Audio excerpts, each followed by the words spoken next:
कि मैं कभी तनख्वाह अपने घर नहीं लेकर आऊंगा। अभी तो मैं जिंदगी जी रहा हूं ना। तनख्वाह किसकी होती है? सारे कार्यकर्ता मिलकर काम करते हैं, तब जाके एक व्यक्ति एमएलए बनता है। पेंशन तब तक नहीं लूंगा जब तक, जो मैंने कहा कि प्राइवेट सेक्टर के कर्मचारी को, 60 वर्ष के ऊपर के वरिष्ठ नागरिक को और साथ में ओपीएस हर कर्मचारी को नहीं दिला पाऊं, तब तक स्वयं भी पेंशन नहीं लूंगा। मैं जब तक जनता का प्रतिनिधि रहूंगा, मैं स्वयं के लिए, ना गाड़ी के लिए, ना घर के लिए लोन लूंगा।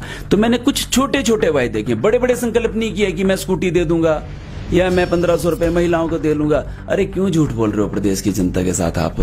पता है कि वो कर ही नहीं सकते आप लोग। ठीक है प्रवीण जी, अब मंडी को लेकर के, सदर को लेकर के आपका क्या विजन है, ये भी शायद जनता जानना चाह रही होगी कि आप मंडी सदर को लेकर क्या सोचते हैं। 16 वर्षों तक मंडी के गलियों में घुमा हूं, ग्रामीण अंचलों में गया हूं, तो मैंने वहां की समस्याओं को बहुत नजदीक से देखा हुआ है। अगर हम लोग एक मैनिफेस्टो बनाते हैं, अगर हम लोग लोगों से वायदे करते हैं और सिर्फ एक जैसे ही करते हैं, तो ये बिल्कुल गलत होगा। शहरी क्षेत्र की समस्याएं अलग है, ग्रामीण क्षेत्रों की समस्या अलग है, यहाँ के युवाओं की समस्या अलग है और महिलाओं की समस्या बिल्कुल अलग है। अगर शहर की बात करें तो सबसे बड़ी प्रॉब्लम आ जाती है कि पार्किंग की प्रॉब्लम है। शहर की बात करें तो बंदरों की बहुत बड़ी समस्या है। शहर की बात करती है तो जिसको बोलते हैं कि निर्माण 6 महीने के लिए आप गली बनाते हैं, 6 महीने के बाद फिर से उखाड़ देते हैं, तारों का जंजाल है।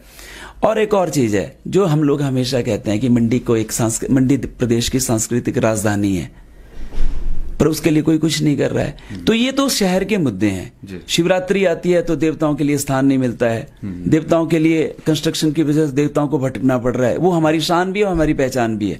तो ये शहर के मुद्दे हैं। और ग्रामीण अंचल की तरफ को जाएं तो सबसे अच्छी जमीन, सबसे अच्छे पर्यटक स्थल आप मंडी में देखने को मिल जाएंगे, परंतु आपको भी उनके नाम पता नहीं होंगे। क्यों? क्योंकि हम लोगों ने कोशिश ही नहीं की। अगर ग्रामीण क्षेत्रों के जितने भी देवी देवताओं के स्थान है, अगर हम कहीं उनको पर्यटन के साथ जोड़ेंगे तो एक पर्यटन का हब बन सकता है। दूसरा जो मुझे लगता है कि मंडी के पास इतनी शानदार जमीन है, पुंडो से लेकर गड़को तक, तुंगल वैली और पुंडो वैली में, परंतु वहां पानी, सिंचाई का पानी नहीं है।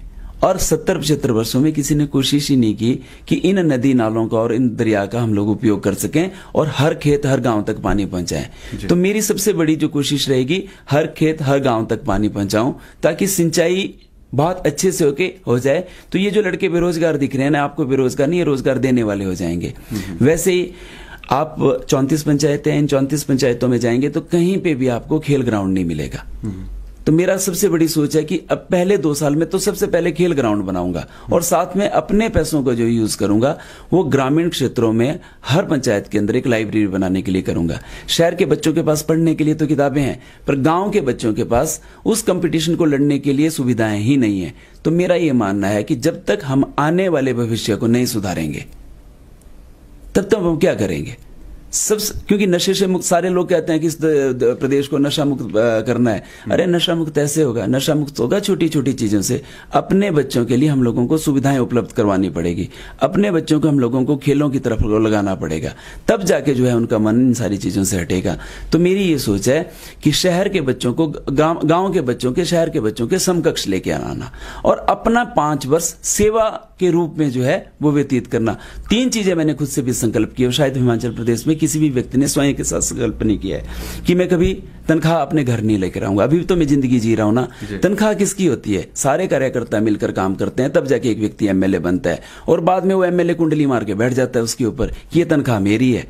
तो उस तनख्वाह का मैं एक सार्वजनिक फंड बनाऊंगा और उस कार्य को जो है सिर्फ बच्चों की शिक्षा के लिए प्रयोग में लाऊंगा, खेल मैदान के लिए लाऊंगा। दूसरा, पेंशन तब तक नहीं लूंगा जब तक, जो मैंने कहा कि प्राइवेट सेक्टर के कर्मचारी को, 60 वर्ष के ऊपर के वरिष्ठ नागरिक को और साथ में ओपीएस हर कर्मचारी को नहीं दिला पाऊं, तब तक स्वयं भी पेंशन नहीं लूंगा। और जो सबसे बड़ी बीमारी है राजनीति के अंदर वो है लोन। 2% के ऊपर इनको करोड़ों रुपए का लोन मिल जाता है। मैं जब तक जनता का प्रतिनिधि रहूंगा, मैं स्वयं के लिए, ना गाड़ी के लिए, ना घर के लिए लोन लूंगा। तो मैंने कुछ छोटे छोटे वायदे किए, बड़े बड़े संकल्प नहीं किए कि मैं स्कूटी दे दूंगा या मैं 1500 रुपए महिलाओं को दे लूंगा। अरे क्यों झूठ बोल रहे हो प्रदेश की जनता के साथ आप? पता है कि वो कर ही नहीं सकते आप लोग, पर वो कर सकता हूं जिससे मेरी विधानसभा क्षेत्र में एक परिवर्तन आए और विकास की लहर चले, बच्चों को रोजगार मिल सके, बच्चों को शिक्षा मिल सके। मतलब कि आप अपने इंडिविजुअल लेवल पर जो किया जा सकता है उसे करेंगे, बाकी सरकार करे ना करे या कोई पार्टी करे ना करे वो मैटर नहीं करता है। प्रवीण जी, क्या संदेश देना चाहेंगे? मैं सिर्फ इतना संदेश देना चाहूंगा, ये परिवर्तन की लड़ाई है और मेरी अकेले की लड़ाई नहीं है, हम सब लोगों को मिलकर लड़नी पड़ेगी। अगर परिवर्तन नहीं होगा तो आप विश्वास मानकर चलिए विकास भी नहीं होगा। अगर हम लोग विकास चाहते हैं तो हमें वंशवाद से मुक्ति पानी होगी, हमें भ्रष्टाचार से मुक्ति पानी होगी और एक नई सोच को अपने बीच में लाना होगा ताकि वो नई सोच का प्रतिनिधित्व कर सके और जो 35 साल से नीचे 65% वोटर है, उन वोटर्स की आशाओं पर, उन वोटर की आकांक्षाओं पर खरा उतर सके। मेरी सिर्फ यही संदेश है कि ये इस लड़ाई को हम सब लोगों को मिलकर लड़ना पड़ेगा। हो सकता है मैं सब जगह ना पहुंचूं, परंतु जब हम लोग मिलकर लड़ेंगे तो हम निश्चित रूप से एक परिवर्तन लेकर आएंगे। जी, बहुत बहुत शुक्रिया प्रवीण जी, आपने हमसे बात की। अपना बिजी शेड्यूल आपका आजकल चला हुआ है, सुबह शाम चल रही है जनसभाएं, लोगों से मिलना हो रहा है, आपने समय दिया, आपका बहुत बहुत धन्यवाद। मॉनसून के सुहाने मौसम में हिमाचल की पसंदीदा मारुति कारों पर आकर्षक ऑफर। चुनिए नई ब्रीजा, डिजायर, स्विफ्ट, ऑल्टो या फिर वैगनार। गोयल मोटर्स के जिला शिमला, सोलन, सिरमौर और किन्नौर के हर कोने में सेल्स और सर्विस का विशाल नेटवर्क, आपके घर द्वार पर सुविधाएं। मारुति सुजुकी की गाड़ियों की बुकिंग के लिए संपर्क करें 9317000172 पर। बेटा, माँ का ख्याल अब तुम्हें ही रखना होगा।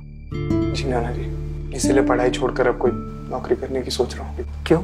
घर भी तो चलाना है ना। लेकिन बेटा, पिताजी की पेंशन भी तो आएगी ना। वो तो पहले आती थी।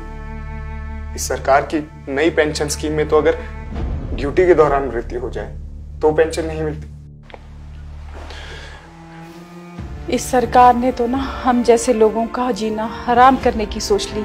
पर कांग्रेस आपका दर्द समझती है, तो इसलिए पुरानी पेंशन स्कीम को करेगी बहाल। 10 दिन में होगा ये कमाल, तो इसलिए हाथ के निशान पर मोहर लगाएं, कांग्रेस को जिताएं।